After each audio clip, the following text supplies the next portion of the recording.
것은 안 맞죠. Wish you a Merry Christmas. We wish you a Merry Christmas.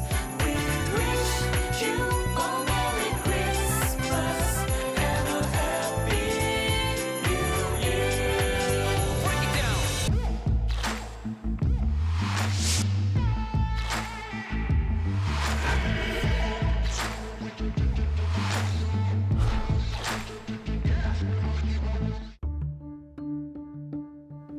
일과 학업을 함께하는 과정에서 제 잘못이 있었습니다.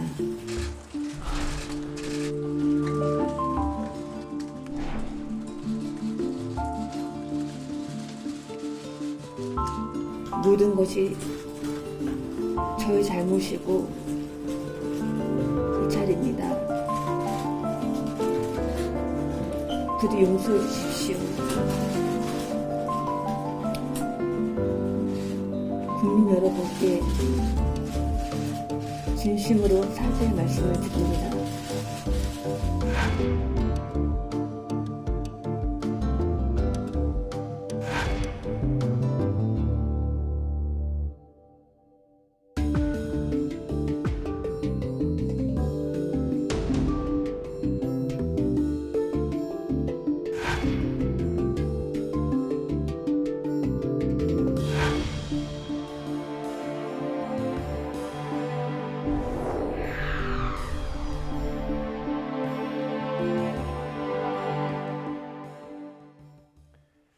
크리스마스 연휴였던 지난 주말 여야 대선 주자들 분주하게 움직였습니다. 주요 현안 각 선대위 관계자들과 이야기 나눠보겠습니다. 남영희 더불어민주당 선대위 대변인, 박정하 국민의힘 선대위 공보수석 부단장 나오셨습니다. 안녕하세요. 안녕하세요. 네, 안녕하세요. 앞서 보신 것처럼 먼저 윤석열 후보 부인 김건희 씨 관련된 이야기를 해봐야 될 것 같은데, 이른바 허위 경력, 허위 이력 논란과 관련해서 어제 기자회견을 열고 대국민 사과를 했습니다. 어제 민주당 입장 관련해서 대변인님 얼굴을 많이 봤는데 좀 다시 한번 좀 정리를 해주실까요? 어제 그 김건희 씨, 윤석열 후보의 배우자 사과 기자회견이 있었습니다. 네. 근데 이것이 사실 저는 그 기자회견을 보면서 이것이 기자회견인가 했는데 그 첫 번째 문제점은 언론인들이 아무도 더 이상의 질문을 하지 않더라고요. 그 부분이 좀 많이 아쉬웠는데요. 전체적으로 논평을 제가 한 줄만 냈는데 결국 그것은 국민들이 많이 궁금해하는 그런 의혹들에 대한 해소를 제대로 하지 못했다라는 부분과 무엇보다 책임을 지겠다라는 말이 없어서 알맹이 빠진 사과가 아니었나 이런 아쉬움을 전달할 수밖에 없을 것 같고요. 우선 사과를 한 부분에 대해서는 시기가 굉장히 늦었지만 그래도 용기를 냈고 배우자 그 대통령 후보의 배우자가 최초로 이런 사과를 한 경우가 아닌가 싶습니다. 그런 점에서 사과를 했다라는 부분에 대해서는 제가 어떻게 더 달리 평가를 박하게 할 이유도 없습니다. 한데 이 내용들을 들여다보면 이제 아쉬움이 많죠.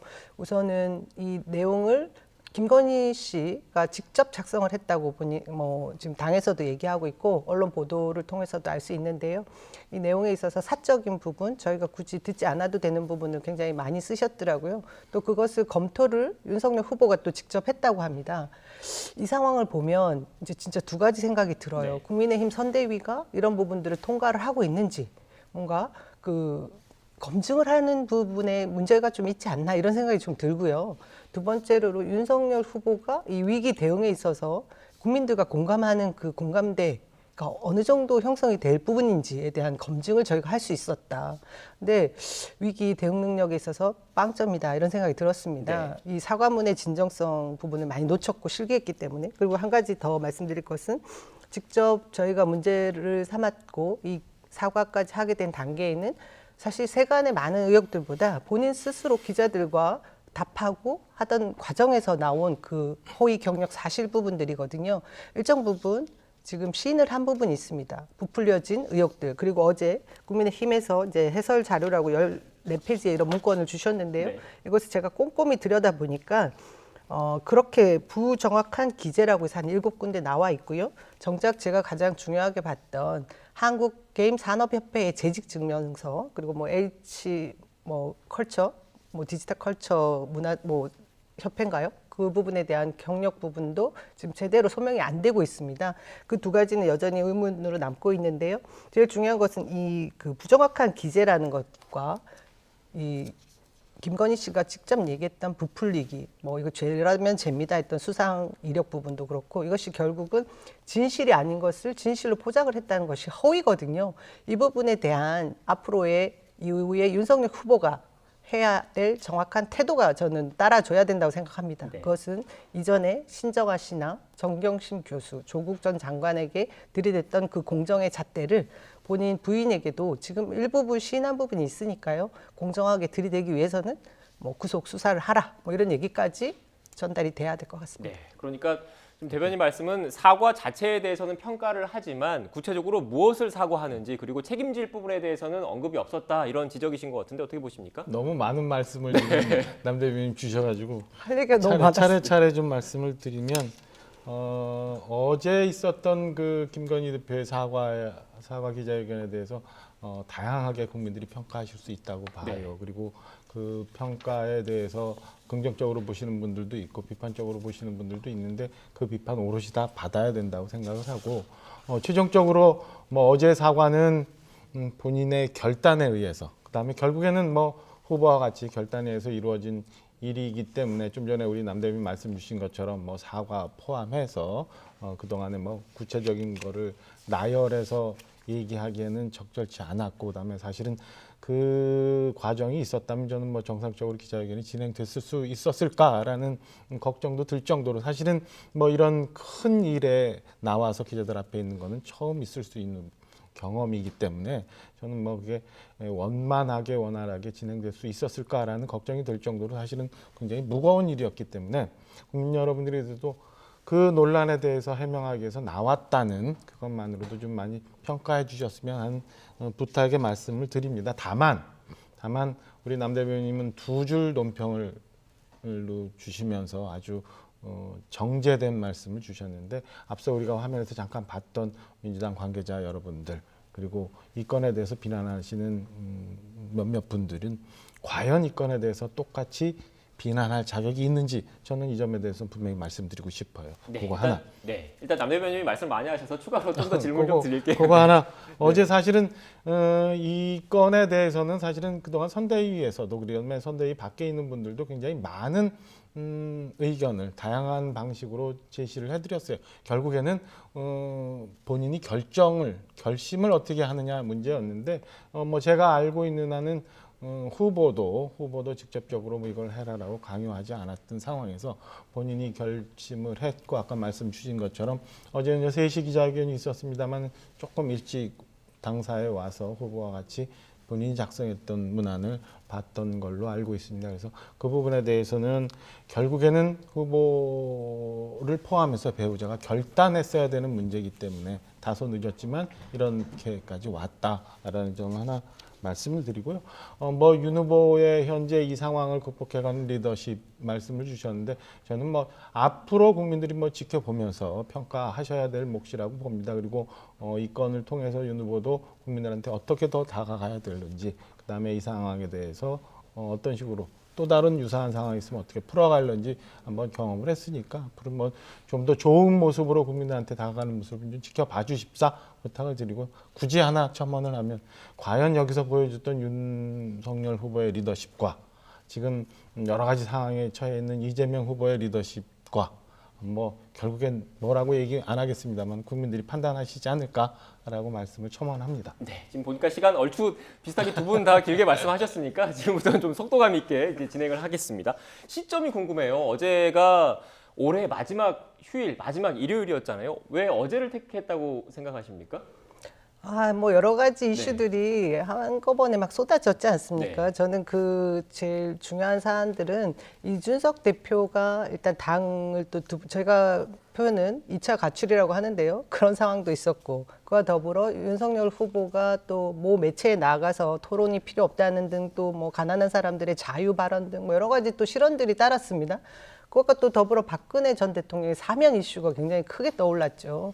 이런저런 상황들을 보면 제가 보기에 윤석열 후보의 지지율이 약간 지금 하락 추세에 있는데 이것을 멈춰야 되는 것을 국민의힘 내부에서는 김건희 배우자 리스크를 가장 크게 본 것 같아요. 그래서 그 지점을 공략한 것 같다는 생각이 들었고 네. 이미 이전부터 계속해서 사과를 해야 된다라는 주장은 저도 계속해서 했습니다. 근데 이게 시점이라는 게 굉장히 중요한데 조금 늦은 감은 없지 않아 있습니다. 그럼에도 불구하고 일단 올해 안에 이것을 털고 가겠다라는 의지가 컸겠죠. 그래서 결국은 우리 박정화 단장님께서 말씀하셨듯이 국민들이 판단해 주실 부분이 분명히 있다. 그것은 결국 여론 지지율로 또 나타날 것이다. 그렇게 생각합니다. 네, 지금 대변인께서 여론조사 얘기를 하셨기 때문에 그걸 좀 잠깐 보고 부단장님께 말씀 기회를 좀 드릴게요. 준비된 그래픽을 좀 띄워주시겠습니까? 오늘 나온 지지율 추이를 좀 먼저 살펴보겠습니다.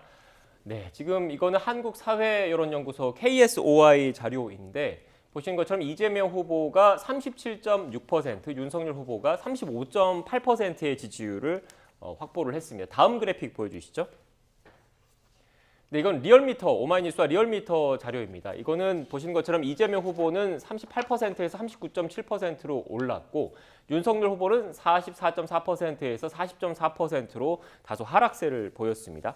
일단 두 개 오늘 나온 여론조사 결과를 좀 먼저 보여드렸는데 일단 뭐 이재명 후보, 윤석열 후보 1, 2위 간의 이런 차이는 좀 있지만 공통적으로 드러나는 점은 윤석열 후보의 지지율이 더 많이 떨어지는 모습이 좀 드러나고 있다는 거거든요. 그래서 어제 이렇게 그 올해 마지막 휴일에 김건희 씨가 기자회견을 한 것도 이런 여론의 추이도 좀 가만히 됐다 이렇게 봐야 되는 겁니까? 일단은 현상적으로 지금 보시는 것처럼 그 윤석열 후보가 내부적인 문제로 사실은 하락하고 있는 건 분명한 것 같아요. 그리고 이 빠지는 표가 사실은 제3지대에 있는 우리 안철수 후보가 좀 많이 상승하는 이런 식으로 나타나는 거는 두 가지 조사가 다 마찬가지라고 보여집니다. 다만 지금 어려움을 겪고 있었던 저희 당 선대위가 정치적인 고려로 해서 어제 기자회견이 있었던 거는 전혀 아니라고 저는 보고 있어요. 그러니까 심지어 뭐 저도 사실은 어제 오전 점심시간이 지날 때까지도 분명히 확인된 내용을 확인할 수 없었던 상황이었기 때문에 아까 말씀드린 것처럼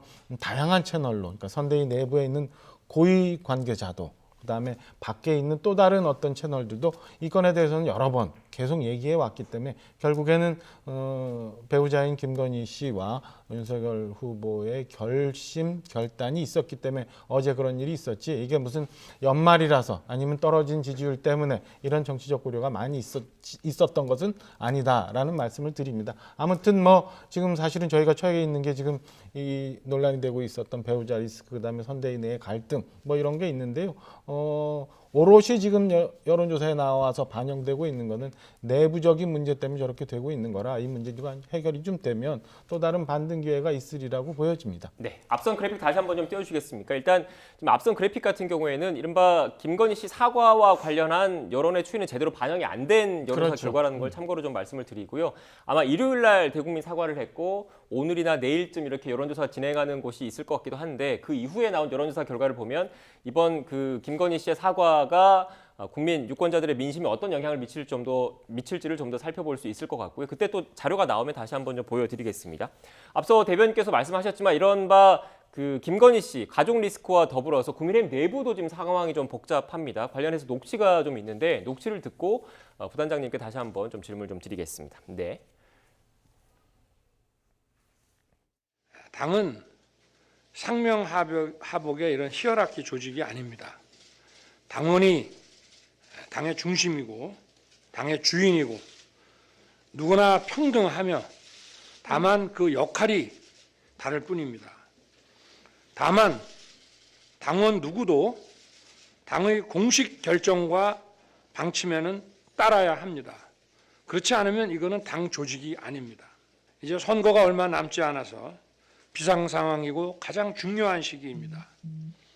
누구도 제3자적 논평가나 평론가가 되어서는 곤란합니다.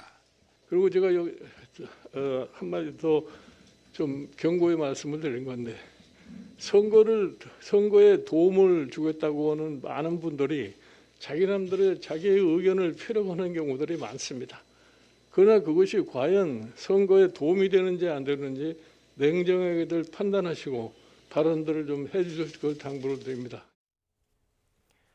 네, 난처한 질문을 또 부단장님께 연속으로 좀 드려야 될 것 같은데 일단 윤석열 후보 같은 경우에는 누구도 제3자적 논평가나 평론가가 되어서는 안 된다 이렇게 얘기를 했고 김종인 위원장 같은 경우에는 한마디 더 경고하겠다 이렇게 얘기를 했습니다. 단도직입적으로 이준석 대표랑 홍준표 의원 겨냥한 발언입니까? 저는 이준석 대표, 홍준표 전 대표까지 포함이 됩니다만은 이준석 대표나 홍준표 전 대표를 특정해서 한 발언은 아니라고 봅니다. 뭐 어려운 말씀일 수 있지만 사실은 저희 선대위 내용과 관련해서 저희 같이 이제 방송에 나와서 말씀드리는 분들도 있고 그다음에 소위 말하는 관계자라는 표현으로 신문에 여러 가지 이렇게 인용되는 부분들이 있어요. 그게 굉장히 선대위 혼선을 많이 주는 사인들이 있거든요. 그리고 제가 뭐 이 여의도 정치권에 이렇게 좀 있으면서 보면은 소위 말하는 자기 장사라는 표현이 있습니다. 여기 보면은 뭐 당이 잘 되기 위해서 선거가 잘 되기 위해서라기보다는 본인이 좀 더 돋보이기 위해서 움직이는 분들도 덜어 있거든요. 아마 이런 것들이 지금 내용을 좀 더 증폭시킨다는 우려에서 후보도 그리고 김종인 위원장도 저런 말씀을 했던 걸로 저는 해석을 합니다. 네, 이준석 대표랑 홍준표 의원을 콕 집어서 한 말은 아니다 이렇게 말씀해 주셨는데 어떻게 보셨습니까? 제가 어제 이제 논평을 하나 네. 냈었어요. 그 국민의힘이 저희 뭐 우리 당은 아니지만 그 내부 싸움이 너무 진짜 좀 심각해서 바깥에서 보는 국민의 입장에서 굉장히 보기가 불편하다 이런 논평을 했는데요. 지금 오늘 그 윤석열 후보가 또 이런 발언을 함으로 해서 다시 한 번 더 당 내의 그 내분을 더 수면 위로 올리고 있는 거잖아요. 근데 이런 것이 과연 온당한 처사인가 여쭤보고 싶고요. 사실 그 제가 지난번에 깜짝 놀랐던 것이 윤핵관, 뭐 이핵관 이런 싸움 중에 이준석 당대표 측근의 그 뭐 활동비 문제까지 거론이 되는 상황까지 가더라고요. 이것은 제가 볼 때는 건너지 말아야 되는 것까지 건너는 그런 모습이라는 생각이 들고 아까 말씀하신 것대로 뭐 평론 얘기를 하는데 이준석 당대표 지금 굉장히 서운할 것 같습니다. 본인은 김건희 씨 배우자에 대한 부분, 사과에 대한 부분도 전략적으로 애초에 했어야 된다라는 제언도 했다라고 얘기를 하는 걸 제가 들었는데 그걸 받아들이지 않은 것이 윤핵관 내지는 윤석열 후보거든요. 결국은 이 대선에 있어서 아까 지지율 추이가 하락 국면으로 가고 있는 것은 제가 볼 때 이런 모든 것이 윤석열 후보의 자질 의 문제다. 그리고 무엇보다 공정을 내세웠던 후보가 정작 본인과 부인과 장모와 이런 각종 의혹과 비리에 대해서도 나몰라라 하는 부분 그리고 그와 더불어 지금 리더십의 문제 이런 것들이 총체적으로 난국이다 그런 생각이 듭니다. 네, 총체적 난국이요. 충분히 말씀 주실 수 있는데 일단 윤석열 후보의 리더십에 대해서는 오늘 아침 얘기한 것처럼 한번 지켜보실 대목이라고 보여집니다. 네. 그러니까 두 가지 큰 산, 뭐 배우자 문제 아니면 그리고 또 하나 선대위의 문제. 이제 배우자 문제에 대해서는 국민 여러분들이 어제 기자회견으로 판단을 해주실 거를 그냥 기다리는 수밖에 없는 거고요. 선대위 문제에 대해서 이제 해결을 하기 위해서 손을 댄 거라 보여지기 때문에 저는 뭐 며칠의 상황을 좀 봐야 되지 않을까 싶은데요. 앞서 그래서 제가 굳이 그래서 이게 이준석 대표를 지칭한 게 아니다라고 말씀한 게 우리 남대변인이 인용하셨던 것처럼 어떤 모 인사가 그런 좀 당황스러운 얘기를 좀 한 적이 있어요. 그래서 그런 것에 대한 종합적인 경고 차원으로 후보도 그다음에 김종인 위원장도 말씀을 하셨던가라고 보여집니다. 이준석 대표가 제가 볼 때는 저는 아직도 이준석 대표의 그 속마음이라고 할 거야 아니면 당을 위한 진심, 그다음에 대선이 승리하기 위한 진심에 대해서 아직도 저는 믿고 있는 편인데요. 지금 하고 있는 것도 지금 초기에 선대위에 문제가 있거나 아니면 본인이 생각할 때 잘못 가고 있는 부분을 바로잡기 위한 저런 제스처나 행동이라고 생각해요. 그래서 이준석 대표가 하는 얘기에 대해서 그 내용에 대해서는 저는 10분 충분히 공감하고 받아들여야 된다고 보고요. 다만 아쉬운 점은 이준석 대표가 그래도 당 대표인데 꼭 저런 방식으로 문제를 해결해 가야 되는가에 대해서는 저도 만약에 옆에 있다면 조언을 해주고 싶을 정도로 조금 아쉬운 부분은 분명히 있습니다. 네, 국민의힘이 내부 갈등 상황을 어떻게 정리할지 좀 더 지켜봐야 할 것 같고 앞서 부단장님이 잠깐 언급하긴 했는데 여론조사 결과 다시 한번 좀 보여주시겠습니까? 일단 뭐 전반적으로 현재 여론 추이가 여야 거대 양당 후보가 엎치락뒤치락 하면서 어느 누구도 절대 우위를 지금 점하지 못하고 있는 상황입니다. 이런 상황이 지금 뭐 상당 부분 좀 지속이 된다면 이른바 단일화 여부가 어떻게 보면 핵심 변수로 떠올릴 수밖에 없는데 조금 전 그래픽을 보면 안철수 후보의 지지율이 조금 상승한 듯한 모습을 좀 보였습니다. 그래서 안철수 후보가 누구와 또 단일화를 할 것인지에 대한 좀 관심이 좀 떠오르고 있는데 일단 민주당 쪽에서도 이른바 러브콜을 좀 보낸 것 같아요. 네, 송영길 당대표께서 그런 말씀을 하셨던데요. 일단 그 뭐 당 전체적인 의견이라기보다는 송영길 대표의 그 통합 정신에 부합하는 말씀을 하셨다. 네. 그렇게 얘기가 들리고요. 사실 뭐 안철수 대표의 그 국민의당이 더불어민주당 이전의 전신이었던 새천년민주당에서 뭐 나눠진 부분도 있으니까 네. 그 통합 정신에서 크게 위배되는 부분은 없다 그런 생각이 듭니다. 하지만 지금 안철수 후보의 지지율이 윤석열 후보 지지율이 하락한 부분을 받아들인 부분이 있거든요. 이런 부분에 있어서 안철수 후보가 본인의 입장이 지금 민주당과 합당을 하거나 통합하겠다라는 의지가 없어 보입니다. 오늘도 뭐 이명박 전 대통령 사면을 더 요구했고요. 네. 뭐 권은희 의원이죠. 뭐 달콤한 꿈 꾸지 말라 이런 말씀도 네. 직접 하시던데 이런 부분은 당 대 당 통합이라는 것이 뭐 가치나 뜻이 뭐 부합될 때 이루어질 것인데 지금 보면 송영길 당 대표 우리 당 대표께서 대선에서 승리하기 위해서는 큰 통합이 이루어져야 된다는 그 의지의 말씀을 잠깐 비춘 것이라 그렇게 생각합니다. 네, 관련해서 뭐 안철수 대표 같은 경우 확실하게 지금 현재 시점에서는 선을 긋고 있는데 안철수 후보의 지금 측근으로 꼽히는 김민정 교수는 지금 국민의힘 선대위에 합류가 돼 있는 상황인 거죠? 오늘 합류하신 걸로 제가 네. 뭐 알고 있는데요.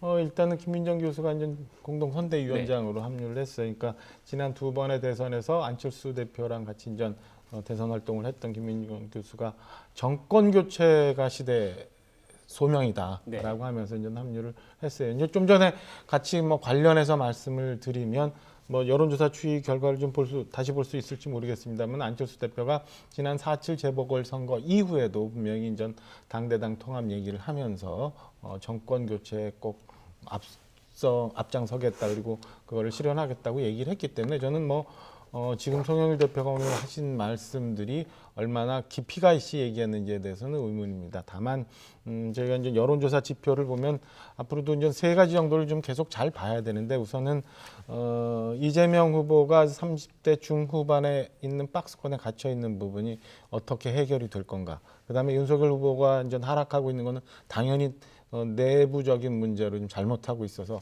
국민적인 지지가 빠져 있는 거고 이에 따라서 제3지대 후보가 어느 정도의 비중을 갖고 가느냐 이 세 가지 점을 좀 유심히 봐야 되는데요. 송영길 대표가 지금 말씀하신 것도 그리고 어제인가요? 뭐 오늘도 이제 이낙연 전 후보와 함께 공동 그 회의를 하셨잖아요.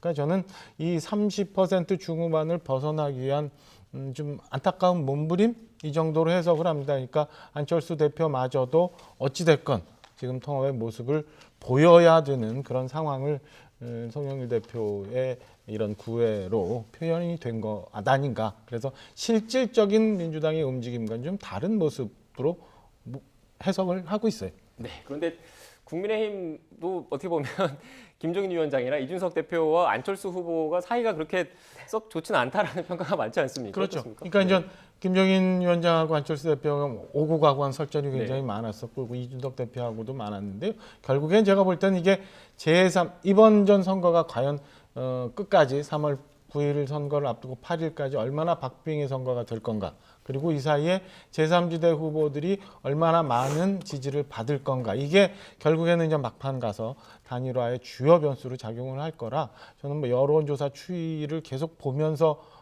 서로 간의 정치권의 움직임이 있지 않을까라고 예상을 좀 해봅니다. 네, 알겠습니다. 일단 뭐 안철수 후보 역시 나름의 선거 공약을 계속 발표하면서 현재까지는 독자 노선을 걸어서 끝까지 후보직을 수행을 하겠다라는 입장이기 때문에 이후의 상황, 뭐 국민의힘도 그렇고 민주당도 그렇고 어떻게 전개될지는 좀 더 지켜봐야 된다는 점을 이렇게 말씀을 드리고요.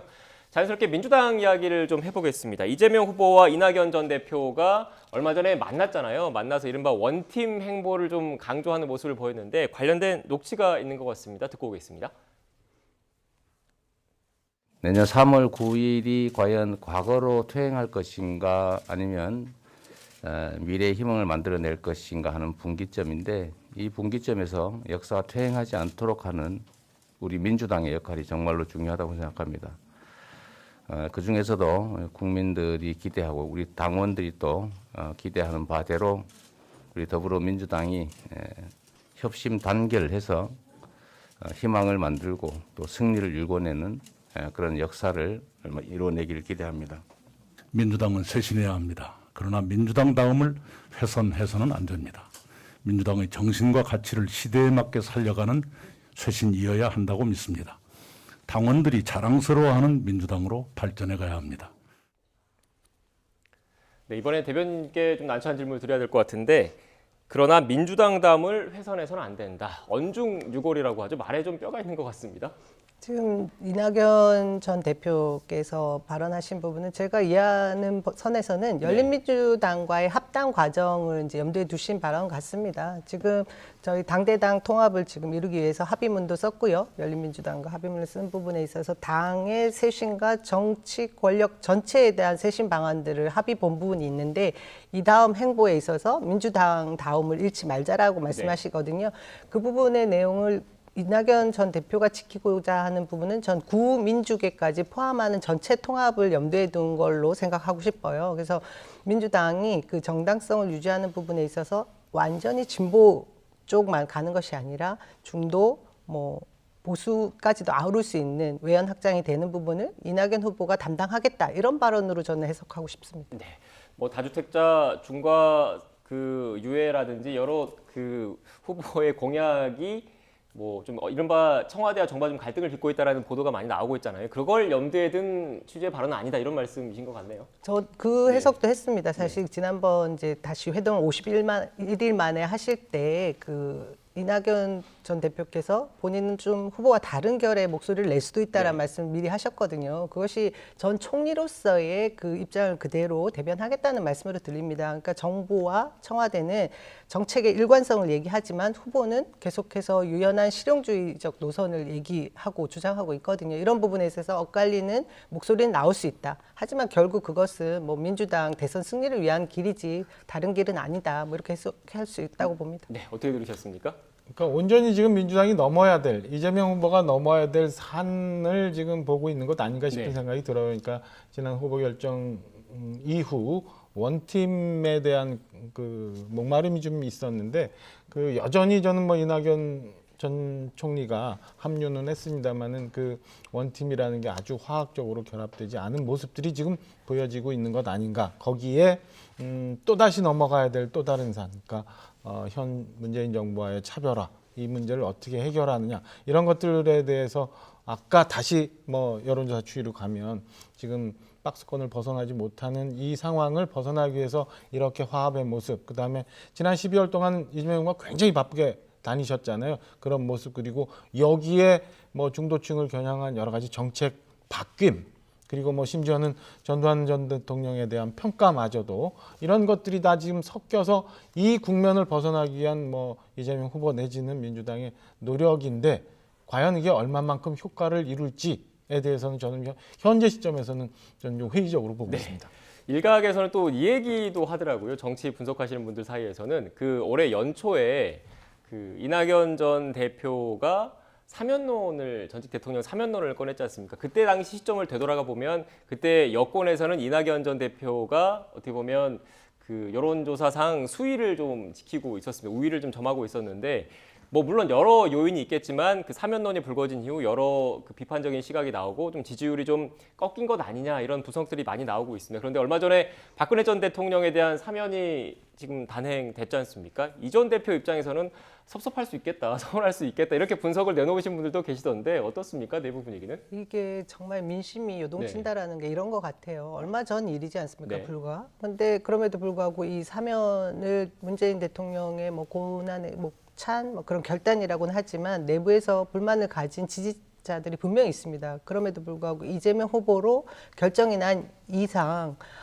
그렇다고 해서 국민의힘의 윤석열 후보에게 우리의 지지를 보낼 수는 없지 않느냐 이런 상황인 거죠. 사실 그렇다고 해서 모두가 지난번에 이낙연 후보가 사면론을 얘기했을 때 반대했던 분들이 지금 박근혜 전 대통령 사면을 다시 찬성하거나 그런 입장은 전혀 아닌 것 같습니다.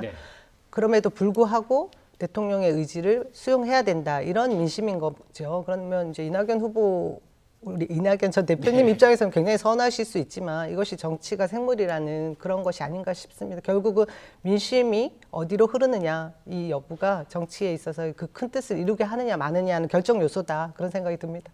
이낙연 전 총리 입장에서는 굉장히 섭섭할 수밖에 없을 거예요. 사실은 오늘 이재명 후보의 모습은 두 가지가 결정적인 계기였잖아요. 하나는 대법원에서의 무죄 확정 판결이 하나 있었고 두 번째는 말씀하신 올 초에 있었던 골든크로스가 결정적으로 이 사면권 때문에 얘기가 됐었잖아요. 그러니까 이낙연 후보로서는 당연히 섭섭할 수밖에 없는데 저는 이 사면 관련해 갖고는 이재명 후보가 본인의 리더십이나 입장에 대해서 분명히 정리를 해야 된다고 생각을 해요. 그러니까 국가 지도자가 되고자 하는 사람들은 일부 지지층의 반대가 있어도 그게 옳은 길이라면 뭐 설득을 하고 얘기를 해야 되는데 지금은 설득의 모습도 이게 옳다는 판단인지도 분명히 안 하고 계시거든요. 저는 이 건에 대해서 그럼 문재인 대통령의 사면이 잘못됐다. 그러나 지난 일이기 때문에 어쩔 수 없다라고 하거나 아니면 사면이 옳았다. 근데 여러분들이 이렇게 반발하는 거는 우리 극복하고 넘어가자라고 해야 되는데 지금 오늘까지 이재명 후보는 분명히 이런 말씀을 안 해요. 그러니까 지난 동안에 보여주셨던 쾌도난마적인 이 정책의 현란한 변화 뭐 이런 것들과는 전혀 다른 결의 모습을 보여주고 있는 것 아닌가 싶은 생각이 들고요. 네. 국민화합 그다음에 국민적 공감대가 형성되지 않은 상황에서의 사면 이게 서로 모순되는 부분이 있어서 저는 문재인 대통령도 이재명 후보도 이 건에 대해서 좀 더 명확하게 말씀을 주시는 게 옳지 않나 라는 짧게 생각입니다. 한 말씀 드릴게요. 단장님 바로 입장 표명을 했고요. 문재인 대통령님의 그 뜻을 존중한다. 하지만 박근혜 전 대통령은 언제든지 국민 앞에 사죄의 말씀을 하셔야 된다. 이 입장을 정확하게 정리했습니다. 네, 참고로 뭐 청와대에서도 그때 제가 기억나는 게 일단 뭐 박근혜 전 대통령의 건강을 생각을 했고 그리고 국민 통합을 고려했다 이런 입장을 참고로 밝혔다는 점 제가 참고로 말씀을 드리고요. 이 이야기 간략하게 하고 좀 마무리를 해야 될 것 같습니다. 이른바 그 대장동 관련 의혹과 관련해서 민주당 진성준 의원이 이런 말을 해서 좀 논란이 불거지고 있습니다. 관련된 녹취를 듣고 오겠습니다. 그분들이 그러면- 잘못을 해서 자, 극단적 선택을 한 것인지 억울해서 극단적 선택을 한 것인지 아직 모르지 않습니까? 지금 실무자들은 저 모를 수도 있죠. 자, 그다음에 성남시 공무원도 아니지 않습니까? 산하 기관의 뭐 직원인데 단군 그걸 체제사 다 알아야 됩니까? 단군 그리고 중요한- 설사 김문기를 알았다 한들 그게 뭐 그렇게 대단한 일입니까? 네, 부단장님께서 하신 말씀이 더 많으실 것 같아서 어떻게 들으셨습니까? 뭐 평가하고 싶지도 않아요. 네. 그러니까 제가 만약에 유족이라면 이 쓰러져 내려가는 가슴을 어떻게 추스려야 될지 잘 모르겠어요.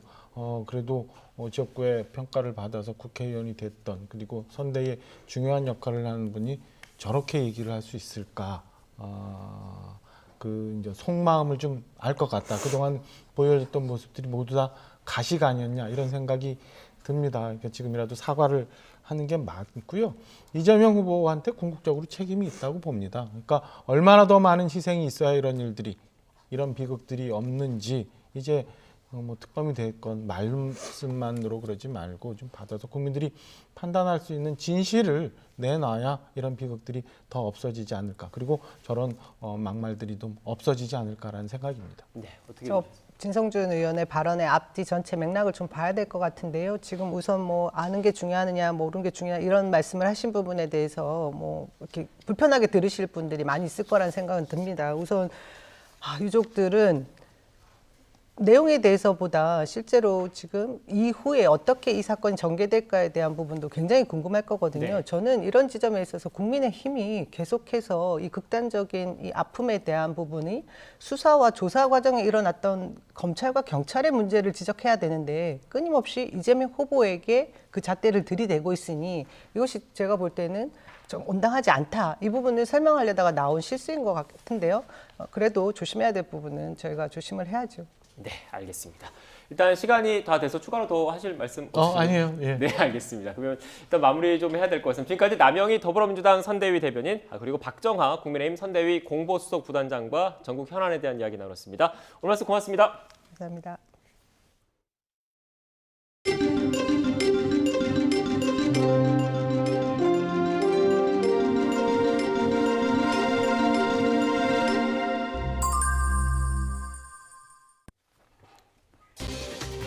코로나19 위중증 환자가 1,078명으로 일주일째 1,000명대가 이어졌습니다. 정부는 먹는 코로나19 치료제의 긴급 사용 승인 여부를 곧 발표합니다.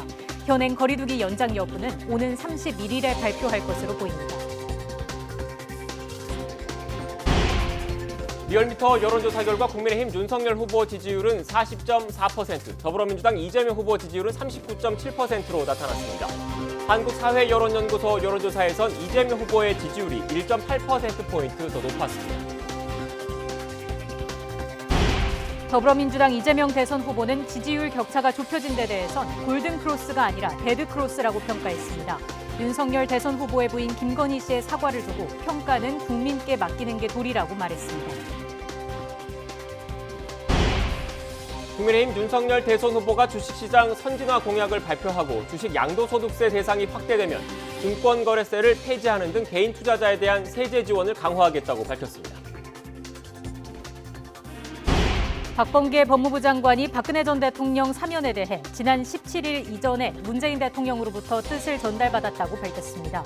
또 이번 특별 사면이 고도로 절제된 기준에서 행사됐다고 강조했습니다.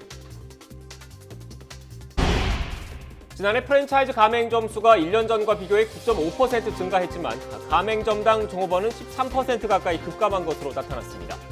매출액도 크게 줄어서 한식과 주점, 커피 가맹점 매출은 10% 이상 감소했습니다.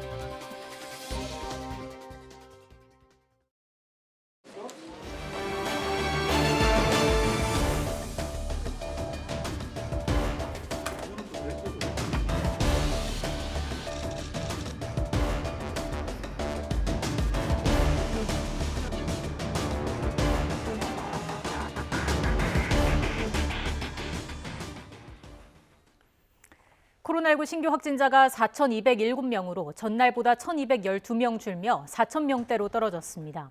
환자 급증세는 다소 완화됐지만 피해는 여전합니다. 위중증 환자는 전날보다 3명 감소한 1,078명으로 일주일 연속 1,000명대를 이어갔습니다. 숨진 환자도 하루 새 55명 추가돼 누적 5,300명에 달합니다. 수도권에서만 신규 환자가 2,853명, 국내 발생의 69.2%를 차지했습니다. 비수도권 비중은 30.8%로 경남, 충남, 대구 등에서 환자가 속출했습니다. 돌파 감염과 피해를 최소화하기 위한 백신 추가 접종은 속도를 내고 있습니다. 3차 접종자는 23,782명이 늘어서 누적 1,522만 2,268명, 접종률은 29.6%입니다. 이렇게 코로나19 확산세는 다소 주춤하지만 위중증 환자 수는 계속 늘면서 중환자를 치료할 의료 역량 확보에 비상이 걸렸습니다. 중앙사고수습본부 집계를 보면 어제 오후 5시 기준 수도권 중환자 전담 병상 가동률은 하루 전보다 1.1%포인트 높아진 83.6%를 기록했습니다. 지역별로 보면 서울 중환자 병상 가동률은 83.2%, 경기는 82%, 인천은 92.4%에 달했습니다. 전국 중환자 병상 가동률도 78.9%로 전날보다 1.2%포인트 높아졌습니다. 현행 사회적 거리두기 연장 여부가 오는 31일 금요일에 발표될 것으로 보입니다. 중앙사고수습본부는 코로나19 유행 양상이 전반적으로 감소 추이로 전환됐다며 이번 주까지 상황을 보면서 여러 의견을 두고 논의할 예정이라고 밝혔습니다. 일단 1월 3일부터 적용할 방역 조치에 대해서 오는 금요일 강화된 거리두기 연장 여부를 결정해서 발표한다는 원칙을 세워두고 유행 추이를 지켜본다고 설명했습니다. 정부가 코로나19 먹는 치료제 60만 4천 명분에 대한 선구매 계약을 체결했으며 추가 물량 확보도 협의 중이라고 밝혔습니다. 권덕철 보건복지부 장관은 오늘 오전 중앙재난안전대책본부 회의에서 코로나19 환자의 입원과 사망 예방에 90%의 효과를 보이는 먹는 치료제 60만 4천 명분 선구매 계약과 추가 물량 확보를 협의 중이라고 밝혔습니다. 권 장관은 이어 이르면 내년 1월 말부터 이 치료제를 투여할 수 있을 것이라고 전망했습니다. 정부는 또 이번 주에 사회적 거리두기의 연장 여부에 대해 일상회복지원위원회와 논의를 진행할 예정입니다. 코로나19 확산세가 꺾이는 조짐이 나타나는 가운데 고강도 사회적 거리두기 조치가 16일간의 시행 기간이 끝난 이후에도 이어질지 관심을 끌고 있습니다. 정부가 먹는 코로나19 치료제의 긴급 사용 승인 여부를 곧 발표합니다. 승인이 나면 이르면 내년 1월 말부터 국내 환자들이 사용할 수 있게 될 전망입니다. 보도에 신현준 기자입니다.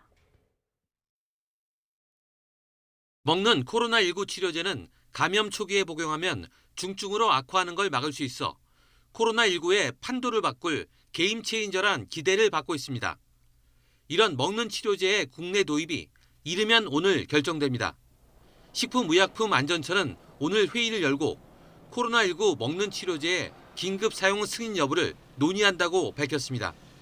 식약처는 질병관리청의 요청을 받아 파이자의 팍스로비드와 미국 머크사의 몰루피라비르에 대한 긴급 사용 승인 여부를 검토해 왔습니다.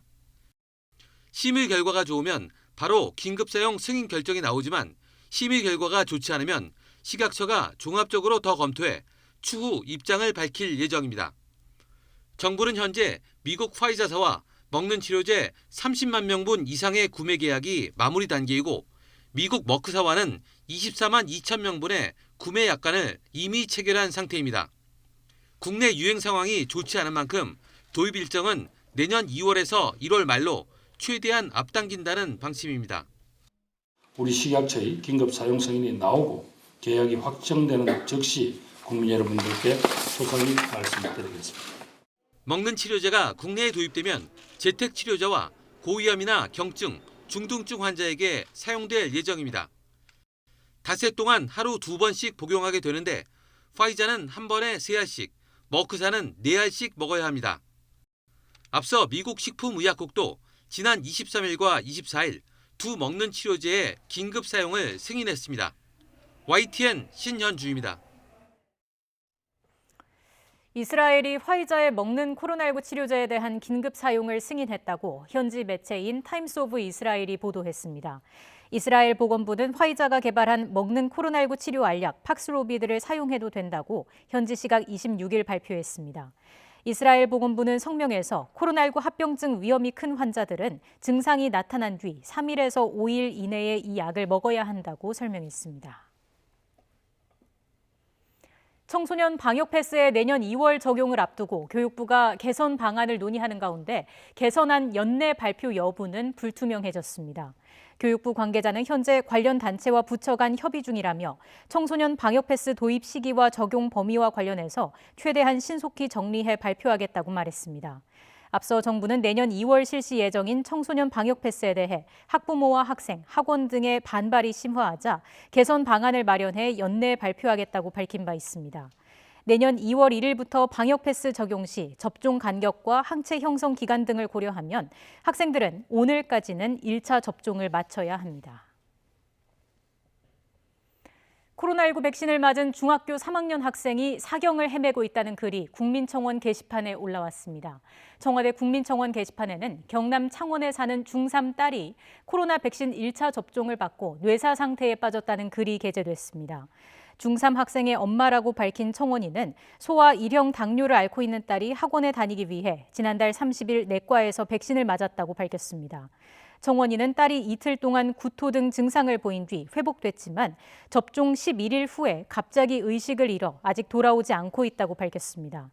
청원인은 딸이 기저질환이 있었지만 백신을 접종해야 사회생활이 가능해 국가와 의사를 믿고 시키는 대로 했다며 청소년 백신 접종을 강요하지 않았다면 이런 일이 없었을 것이라고 주장했습니다. 자가격리 해제 전날 코로나19 백신을 맞으려고 외출한 혐의로 재판에 넘겨진 40대 여성이 벌금형을 선고받았습니다. 서울 서부지방법원은 감염병 예방법 위반 혐의로 기소된 A씨에게 벌금 300만 원을 선고했습니다. 재판부는 A씨가 방역수칙을 어긴 데다 실제로 확진 판정까지 받아 죄책이 가볍지 않다고 질타했습니다. 앞서 A씨는 지난 5월 말 확진자 밀접 접촉자로 분류돼 자가격리에 들어갔지만 해제 하루 전날인 6월 9일 코로나19 백신을 맞으려고 외출하는 등 격리 장소 이탈 혐의로 기소됐습니다. 정부의 코로나19 방역 조치로 영업에 피해를 본 소상공인들에게 오늘부터 방역지원금 100만 원씩이 지급됩니다. 1차 지급 대상은 영업시간 제한 대상 가게 70만 곳으로 전용 누리집에 신청하면 별도의 증빙 서류 없이 지원금을 받을 수 있습니다. 또 정부로부터 안내 문자를 받고 신청한 자영업자들이 오늘 오후 6시까지 신청을 마치면 100만 원이 당일 지급됩니다. 다만 처음 이틀 동안엔 홀짝제가 적용되는데 오늘은 사업자 등록번호 끝자리가 홀수, 내일은 짝수인 소상공인들이 신청하고 모레부터는 홀짝 구분 없이 신청이 가능합니다. 미국에서 오미크론 변이가 확산하면서 하루 평균 확진자가 거의 1년 만에 다시 20만 명을 넘어섰습니다. 미성년 감염자도 크게 늘고 있습니다. 김원배 기자입니다. 25일 기준으로 미국의 최근 7일간 하루 평균 코로나19 신규 확진자는 20만 1000여 명이라고 뉴욕타임스가 집계했습니다. 미국의 하루 평균 신규 확진자가 20만 명을 넘어선 것은 올해 1월 19일 이후 11개월여 만에 처음입니다. 호흡기 바이러스가 퍼지기 쉬운 추운 겨울철을 맞아 오미크론 변이까지 가세하면서 미국에선 코로나19 확진자가 수직 상승하고 있습니다. 이달 14일만 해도 하루 평균 확진자는 11만 8천여 명이었지만 불과 10여일 만에 거의 2배로 늘어났습니다. 이런 급증세가 지속되면 올해 1월 기록한 최대 규모 기록인 25만 1000여 명도 머지않아 경신될 것으로 보입니다. 미국에선 오미크론 감염자가 초기에 발견된 북동부를 중심으로 확진자가 빠르게 늘고 있습니다. 뉴욕에선 2주 새 신규 확진자가 80% 이상 증가했고 수도인 워싱턴 DC에선 이달 초보다 3배가 넘는 감염자가 나오고 있습니다. 미국 질병통제예방센터에 따르면 오미크론은 순식간에 우세종이 됐습니다. 이달 4일까지만 해도 델타 변이의 비중이 99.3%, 오미크론 변이는 0.7%에 그쳤으나 이달 18일에는 델타가 26.6%, 오미크론이 73.2%로 역전됐습니다. 일부 지역에선 오미크론 감염자 비중이 90%를 넘어섰습니다. 미성년자 감염자가 크게 늘고 있는 것도 새로운 우려를 낳고 있습니다. 뉴욕에선 어린이 코로나19 입원 환자가 지난 5일 이후 4배로 증가했고 이 가운데 약 절반이 아직 코로나19 백신을 맞을 수 없는 5살 미만 어린이였습니다. 미국 소아과학회의 최신 자료에 따르면 지난 16일 기준 18살 미만 어린이 청소년 확진자가 일주일 전보다 17만 명 증가했습니다. YTN 김원배입니다. 지난해 프랜차이즈 가맹점 수가 늘었지만 코로나19 영향에 종업원은 많이 줄어든 것으로 나타났습니다. 통계청이 발표한 자료를 보면 지난해 프랜차이즈 가맹점 수는 1년 전보다 2만 개 넘게 늘면서 9.5% 증가했습니다. 하지만 전체 종사자 수는 5.2% 감소했고 특히 가맹점당 종사자 수는 평균 3.4명으로 13% 가까이 급감했습니다. 업종별로 보면 한식이나 피자, 커피 등을 음식업을 중심으로 종사자 수 감소세가 두드러졌습니다. 통계청은 매출 감소로 직원을 줄이는 동시에 키오스크 등 무인화 매장이 늘어나는 속도가 코로나19 영향에 더 빨라진 것으로 봤습니다. 북한이 겉으로는 국제사회가 제공하는 코로나19 백신을 받지 않고 있지만 내심 미국산 백신을 원한다는 정황이 잇따라 포착되고 있습니다. 미국산 백신을 북한 전체 인구가 맞을 수 있도록 6천만 회분을 제공하자는 제안이 나왔는데 관련 논의가 물밑에서 조금씩 진행되고 있는 것으로 알려졌습니다. 조승호 기자의 보도입니다. 코로나에 대응할 여력이 없는 북한은 빗장을 단단히 걸어 잠그고 있습니다. 주민들에게는 철저한 방역만이 살 길이라고 강조합니다. 어느 한 사람이라도 순간이나마 각성을 늦추고 마음의 단계를 푼다면 지금까지 다지고 다져온 방역 장벽이 불시에 무너질 수 있다는 것을 다시 한번 심장 깊이 쫴아박아야 합니다. 이런 가운데 국제 백신 공급 프로젝트인 코백스의 추가 배정으로 북한에 제공될 아스트라제네카 백신이 800만 회분을 넘겼습니다. 인구의 16%가 접종할 수 있는 양이지만 북한은 아직 수령하지 않고 있습니다. 코백스가 원하지 않는 국가는 배분하지 않겠다고 했는데도 이번에 추가 배정이 된 걸 보면 북한이 백신 수용 의사는 있는 것으로 보입니다. 이에 따라 북한이 실제로 백신을 수용할지에 관심이 모아지는데 정작 북한은 아스트라제네카보다 미국산 백신을 더 원하는 것으로 알려졌습니다. 이 때문에 북한이 원하는 화이자나 모더나 백신을 제공해 북한을 대화의 장으로 나오게 하자는 주장이 박지원 국정원장과 전문가들에게서 제기됐습니다. 화이자나 모더나 같은 나름대로 좀 검증되고 북한을 신뢰하는 것을 미국이나 한국이 공동으로 하거나 코백스를 통해서 이와 관련해 우리 정부의 고위 당국자는 북한 주민이 모두 접종할 수 있는 6천만 회분 제공 논의가 실제 물밑에서 조금씩 논의되고 있다고 말했습니다.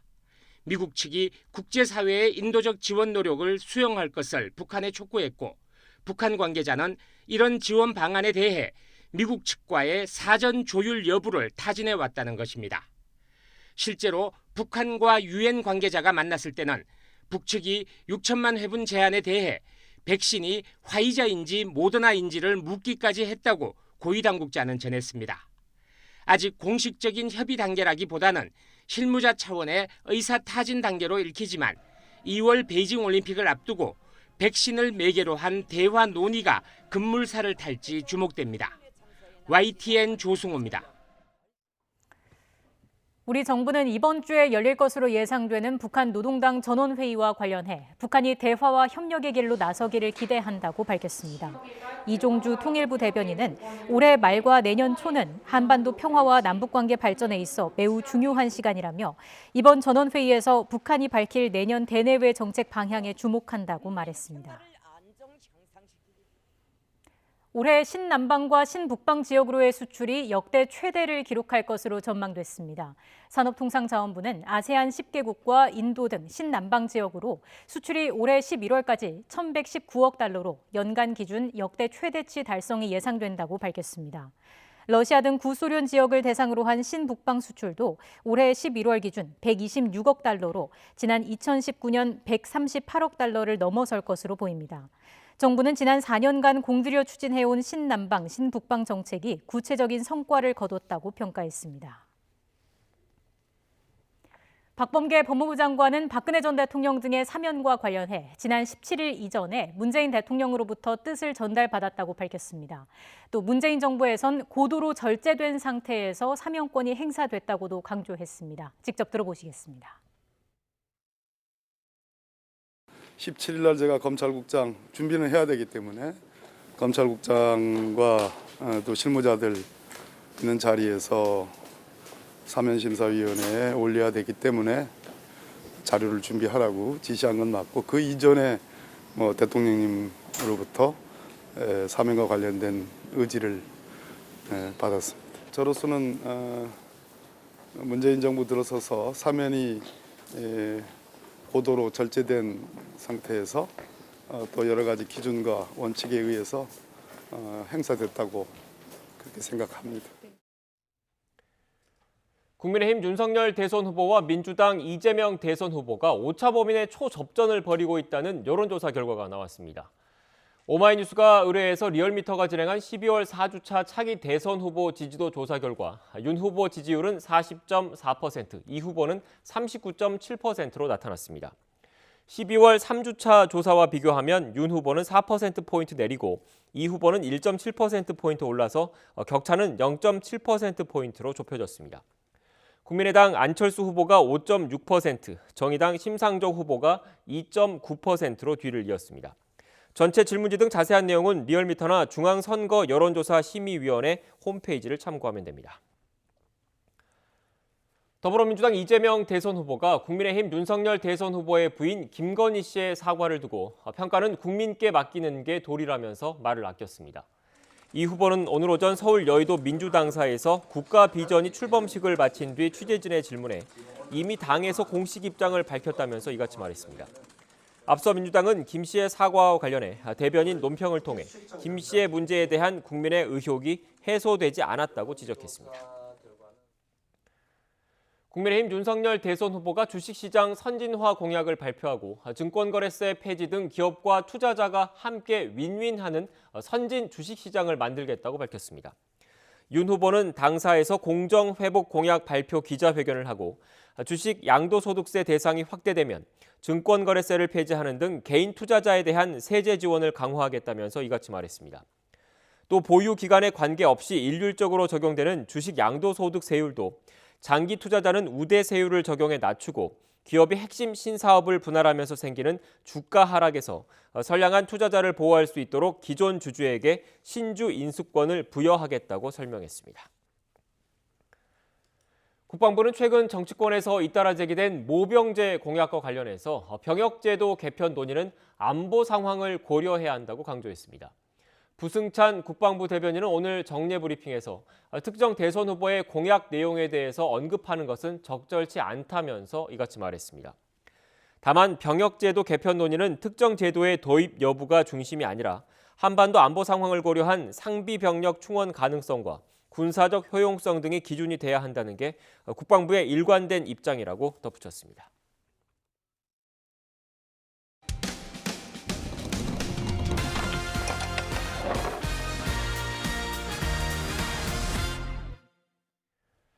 병원이나 보건소, 수사기관 등에서 환자의 심리검사와 치료를 담당하는 사람을 정신건강 임상심리사라고 합니다. 이 자격을 따려면 의사나 회계사처럼 일정 기간 수련 생활을 해야 하는데요. 한 수련생이 3년 동안 월급은 거의 받지 못한 채 병원에서 일하면서 이른바 열정페이를 강요받았다는 제보가 들어왔습니다. 박기원 기자가 취재했습니다. 심리학 석사 김진호 씨는 지난 3년 동안 정신병원에서 수련 생활을 했습니다. 정신건강 임상심리사 1급은 석사를 마친 뒤 3년 동안 수련생으로 일해야 자격증을 받을 수 있기 때문이었습니다. 일주일에 사흘씩 3년간 모두 3,300시간 넘게 일했는데 월급은 고작 40만 원 정도였습니다. 한 달에 1년차 때는 30만 원, 2년차 때는 40만 원, 심리평가나 심리치료 똑같은 업무를 했었고 수련생이 검사를 하더라도 똑같은 환자에게 금액을 받았고 지난해 겨우 자격증을 얻어 취업에 나섰는데 사대보험이 가입되지 않았다는 이유로 수련생활 3년 경력도 인정받지 못했습니다. 근로복지공단에 따졌더니 수련생은 연간 1,000시간의 교육시간을 초과해 일했을 때만 임금을 줘야 한다는 국립정신건강센터 지침을 내세웠습니다. 정부기관이 매년 수련생의 1,000시간 근무를 무급으로 보장해준 셈입니다. 보건복지부 장관이 승인한 내용이다. 그러니까 무급이 당연하다라는 논리로 되니까 되게 황당한 거죠. 수련 자체가 되게 노동력 착취하는 일종의 하나의 기여하는 게 아닌가. 이 같은 지침을 적용받은 건 김 씨뿐만이 아니었습니다. 세 분야로 나뉘는 정신건강 전문요원 수련생들은 모두 같은 지침을 적용받아 사실상 무료봉사와 다름없는 열정페이를 강요당했습니다. 최저임금을 못 받는 곳도 암암리에 있고요. 수련을 해주는 조건으로 그 법인에 후원금을 낸다든지 소문날 수 있다라는 불안감 이런 것 때문에 그냥 암묵적으로 내가 1년 수련 받으려면 이렇게 참고 해야지 이런 게 강한 거죠. 국립정신건강센터는 수련 기간은 근로시간으로 볼 수 없다며 수련이 아니라 일을 시킨 해당 병원에 문제가 있다고 답했습니다. 하지만 수년간의 수습 과정을 거치는 다른 직종 수련생은 대부분 노동자로 인정받고 있습니다. 수련 의사는 대법원 판결로, 수습 공인회계사는 고용노동부의 행정판단으로 근로자로 인정됐고 별도 지침도 마련돼 있습니다. 근로기준법에 명백히 위반되는 겁니다. 중속적인 관계에서 노무를 제공한다면 그에 따른 임금은 당연히 있어야 되는 겁니다. 수련 과정에 있는 사람이 근로자라는 것은 이미 명확하게 드러나 있거든요. 정당한 대가 없이 청년의 열정페이를 강요하는 불합리한 정부 지침은 물론 이런 지침을 앞세워 공짜 노동 착취를 정당화할 수 있다고 생각하는 관계기관들의 낡은 인식도 개선이 시급하다는 목소리가 커지고 있습니다. YTN 박견입니다. 30여 년 동안 장애인 노동력을 착취한 80대가 경찰 수사를 받고 있습니다. 경남 하동경찰서는 노동력 착취 등의 혐의로 80대 A씨를 불구속 입건해 조사하고 있다고 밝혔습니다. A씨는 인근 마을에 살던 30대 지적장애인 B씨를 지난 1987년부터 함께 데리고 살면서 일을 시켰고 임금을 제대로 지급하지 않은 혐의를 받고 있습니다. 경찰 조사 결과 A씨는 초기 1년에 30만 원이던 임금을 매년 올려주기로 했지만 제대로 지키지 않았고 2008년부터 최근까지는 1년에 120만 원만을 B씨의 아내에게 준 것으로 드러났습니다.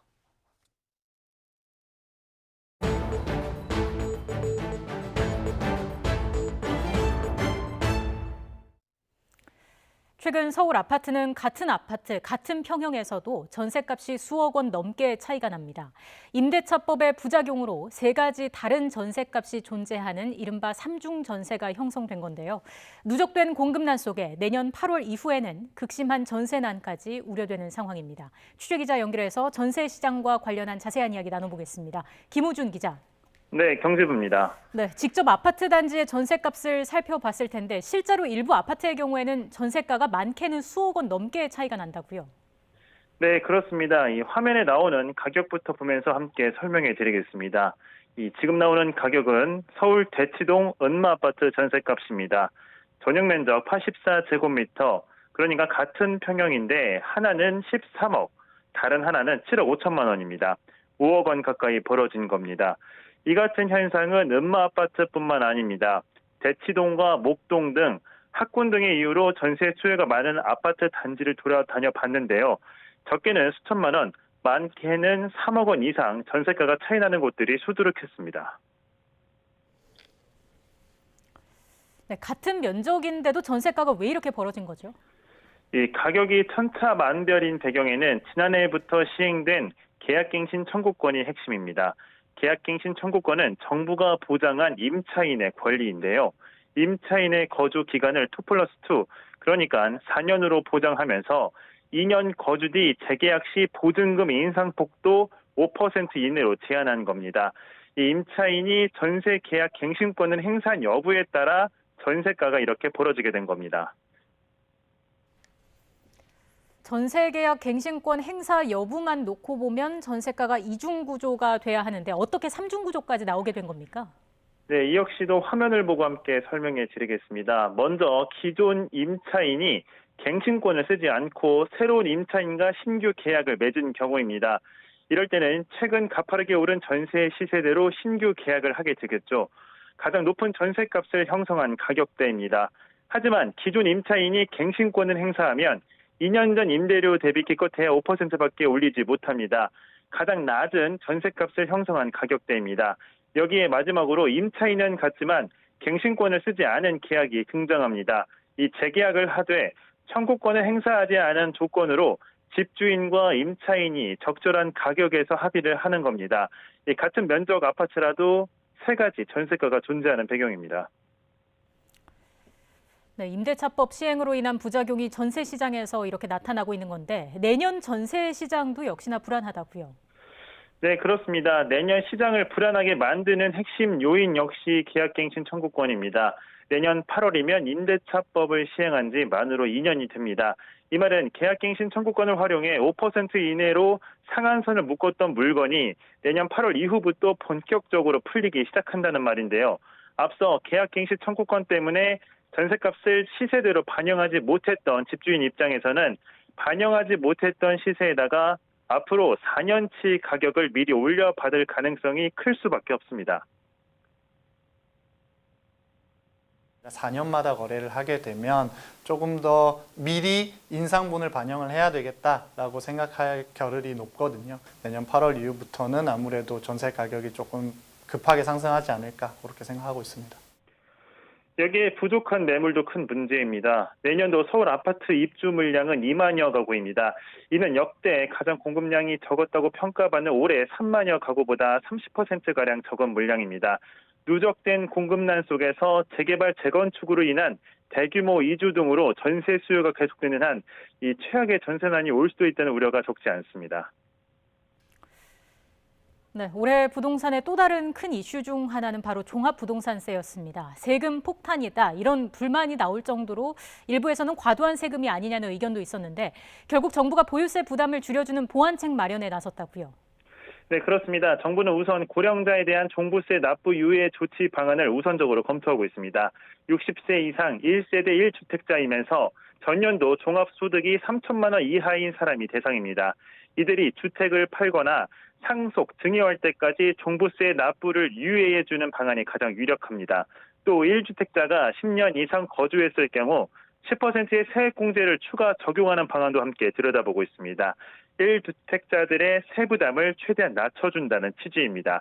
정부는 내년 주택 보유세를 산정할 때 올해 공시가격을 적용해 보유세를 동결하는 내용도 함께 검토하고 있다고 밝혔습니다. 지금까지 경제부에서 전해드렸습니다.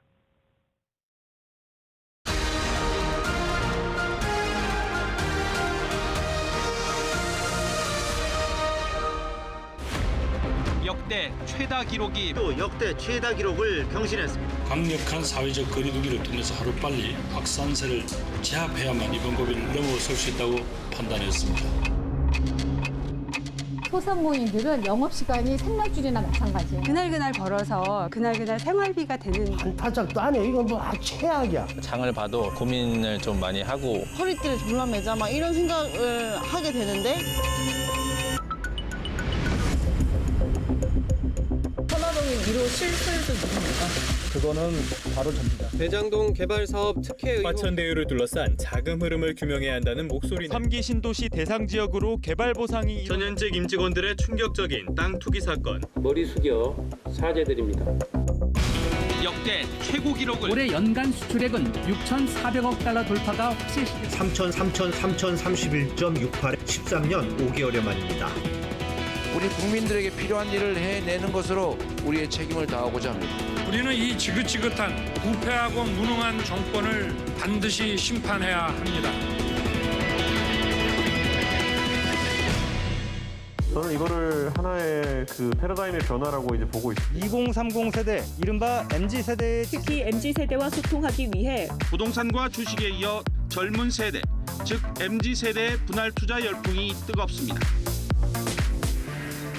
지난해 양부모에게 학대당해 숨진 16개월 정인이 지난 3월 8살짜리 딸을 학대해 숨지게 해 3살배기 아이를 때려 숨지게 한 혐의. 작은 몸에 끔찍한 학대 흔적들을 간직한 채 아이스박스에 담겨 있었습니다.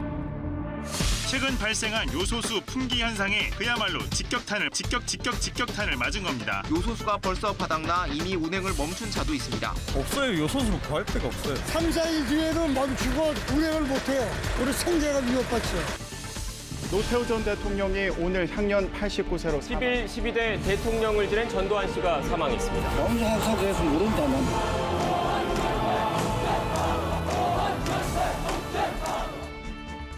국내 기업과 연구소에서 자체 개발한 누리호의 심장. 주력 분야에 참여한 기업만도 30개가 넘습니다. 발사 순간까지 강풍 우려가 컸지만 마침내 5시 정각 우주를 향해 날아올랐습니다.